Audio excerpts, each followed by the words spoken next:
Saturday, September 23rd. Today was the first day of football season for the Lake Windsor High Seagulls. They played a home game against the Cypress Bay High Cardinals. Dad was pretty hyper, like this was the most important day of his life or something. We got there at 1 o'clock for a 2 o'clock game, but I was glad we did. We barely managed to crowd into the home side bleachers. We sat with the other Lake Windsor fans and with the few Cypress Bay fans who remembered that half our bleachers had been condemned. I hadn't seen the bleachers since the day of the sinkhole. There they sat, a big gray erector set, now looped with yellow police ribbons that said, "Do not cross," like a big VIP section reserved for people who were never going to show up.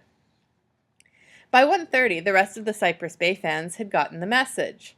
There was nowhere for them to sit. They were milling around both end zones, trying to find open places to stand and watch the game. Mom kept saying, "This isn't right. Didn't anybody plan for this?" Finally, a group of teenagers wearing red and white Cardinals shirts decided to do something about it. They walked around to the visitors' side, ducked under the yellow ribbon, and sat down in the front row. Then they gestured back to the other Cypress Bay fans like they were pantomiming, "See? We made it. It didn't collapse." Other fans started heading over there. Then, suddenly, we saw this fat guy in a gray suit go running across the field. Mom called out, "Look, that's Mr. Bridges." Sure enough, Mr. Bridges was yelling and waving at the Cypress Bay fans to go back, to get out of there, but they weren't listening. In fact, more and more red and white shirts seemed to be willing to take a chance on the condemned bleachers. A photographer in a Tangerine Times cap started bobbing in front of Mr. Bridges, taking pictures of him trying to turn the mob back. He finally gave up yelling and came stomping back across the grass, red-faced like he was about to have a heart attack. It was past the time for the game to start, but nothing was happening on the field. Mom spotted Eric in his uniform, light blue helmet, white pants, and light blue jersey with seagulls written across the front. He had a white number 1 on his back. Arthur Bauer was standing next to him, of course. He was wearing number 4. We continued to sit, baking in the sun, for nearly 30 minutes while nothing happened. Finally, a squadron of police cruisers appeared on Seagull Way. They had their sirens sounding and their lights flashing. Right behind them came a square white truck with a big satellite dish on the top and Channel 2 News on the side. They all pulled in behind the home bleachers. While the other cops spread out, 2 big sheriff's deputies marched across the field and confronted the Cypress Bay fans. It was all over in a minute. The fans weren't there to fight. They surrendered immediately, ducking back under the ribbons and finding places to stand along the far sideline. At last, the referees and the players took the field to start the game. It turned out to be a pretty sloppy game, considering that the Tangerine Times had picked both the Lake Windsor Seagulls and the Cypress Bay Cardinals as teams to watch in its preseason poll. Eric kicked off for our side, driving the ball deep into the Cypress Bay end zone. But then he stood on the sideline for the rest of the half. Neither offense could get anything going. Each side would run 3 plays and then punt the ball away. Eric was the place kicker, but Antoine Thomas, in addition to everything else, did the punting. By the end of the first half, Antoine had run for about 50 yards, but nearly all of his passes had been dropped. The Seagulls had never gotten the ball close enough for Eric to try for a field goal. The Cypress Bay offense was no better. They had a big fullback who could pick up 3 yards through the middle, but that was it. It was 0-0 at the half. Tina Page and the rest of the Lake Windsor cheerleaders, the Sea Girls, took the field for a halftime dance routine. The third quarter was as dull as the first 2, but Cypress Bay's offense suddenly got it together in the final period. They drove 85 yards for a touchdown, most of those yards coming from that big fullback. The kick for the extra point was good, and Cypress Bay led 7-0. Antoine responded with 2 short runs and then a beautiful 40-yard pass to Terry Donnelly, who was wide open down the left sideline. I could have caught that pass. My grandmother could have caught it, for that matter, but Terry Donnelly dropped it. Antoine had to punt again. That's when I noticed the black clouds rolling in. The whole mess with the visitors' bleachers and Mr. Bridges and the cops had pushed the game past the 4 o'clock barrier. In a matter of minutes, we went from sunny skies to kaboom. And then down it came, a hard, cold rain. Most of the fans climbed down from the bleachers and ran for their cars. Mom yelled, "Come on, you two!" But Dad said, "No, you go ahead. I'm staying." So I said, "I'm staying too." Mom was already on the ground. She yelled back, "Fine, stay. I hope neither of you gets killed." She ran back to the Volvo, leaving us to get soaked. Or worse. The rain turned out to be a blessing for Lake Windsor. The offensive line started pushing Cypress Bay back, letting Antoine move the ball steadily down the field. 5 yards, 6 yards, 5 yards, 7 yards. With 2 minutes to play, the Seagulls were all the way down to the Cypress Bay 5-yard line. Antoine faked a run to the right and lofted a pass into the left corner of the end zone that some mud-covered Seagull receiver caught for the touchdown. A soggy cheer went up from the few fans left in the bleachers. The score was 7-6, and Eric's big moment had arrived. He came running onto the field in his perfectly clean, mud-free uniform to kick the extra point that would tie the game. Eric had never missed an extra point. Never. I was expecting to see Arthur Bauer with him, but number 4 was still standing there on the sideline with the other clean uniforms. The two muddy teams lined up. Eric got into his kicking stance, and Antoine Thomas crouched down in front of him to hold the ball. I said, "Check it out, Dad. Antoine's the holder." "I see," he said grimly. "Eric told me that Arthur would be his holder.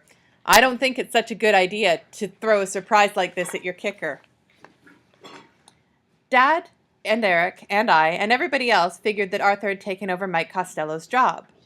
But no, there was Antoine in the crouch, getting ready to spin the laces and set the ball down for Eric. The referee blew his whistle. The clock started to tick, and Lake Windsor's big center snapped the ball. Eric, his head down in total concentration, took 2 steps forward, like he's rehearsed a million times. His foot started toward the ball in a powerful arc, and then the most incredible thing happened. Antoine whipped the ball away at the last second, like Lucy does with Charlie Brown. He took off running around the right side and crossed the goal line untouched for a 2-point conversion. Seagulls led 8-7. At the same moment, Eric, who clearly did not expect Antoine to pull the ball away, kicked at nothing but the air. His left foot went flying off in one direction, his right foot in another. For a split second, he was a parallel line 3 feet above the ground. Then he made a perfect banana peel backflop, landing in the mud. The people around us started laughing, hooting, and cheering all at the same time.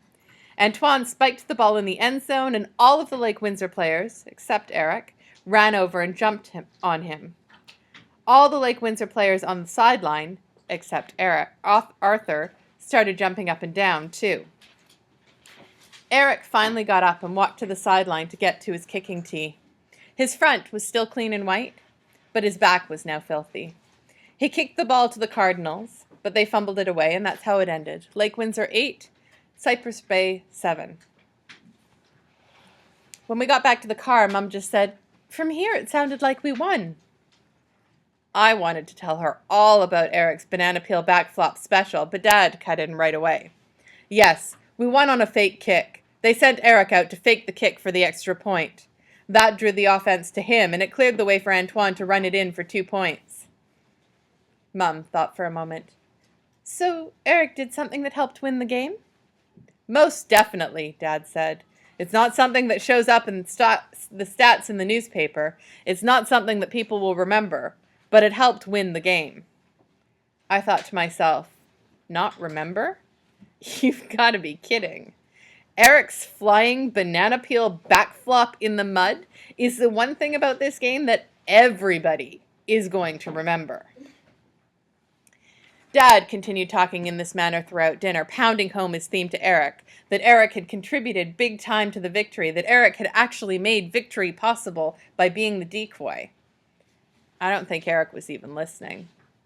He was just sitting there, looking down, twisting his varsity ring around and around on his finger. After dinner, Dad flipped on the TV so we could all watch the local news. The lead story on Channel 2 was the revolt of the Cypress Bay fans and their brief takeover of the condemned visitors' bleachers. About 2/3 of the way through the broadcast came the Saturday Sports Roundup. The sports anchorman went through the professional baseball and football stuff, then the college football scores, and then the high school scores. Lake Windsor 8, Cypress Bay 7.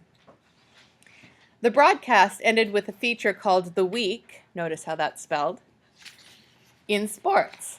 It was a collection of sports bloopers, and guess who they saved for last?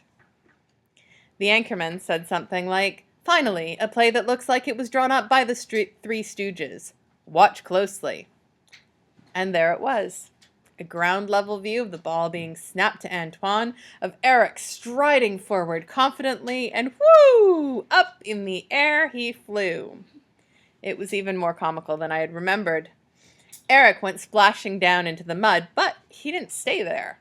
They rewound the tape so that he popped back up, flopped again, popped back up, and flopped again.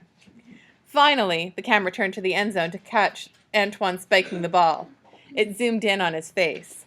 Antoine was laughing and pointing his finger at that big center who was pointing back at him. When the anchorman came back on, he was cracking up.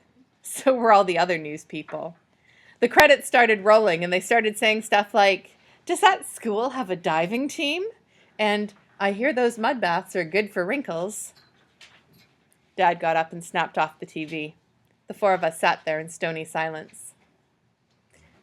I was thinking that if I was at somebody else's house right now, we'd be rolling on the floor and laughing at this. I was thinking that kids all over Florida were rolling on the floor and laughing at this, at Eric Fisher, the flying place kicker.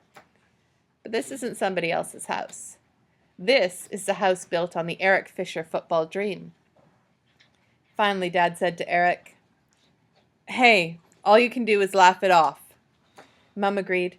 "That's right. You just leave it behind you. That's all you can do. You leave it behind you and it's over with." The four of us got up and went our separate ways, me up to my room. I stared out my window at the back wall. Forget it, Dad. Forget it, Mum. Eric can't laugh this off. Eric can't leave this humiliation behind him. Someone has to pay for this. I'm not sure why I'm sure, but I am. Someone has to pay for this.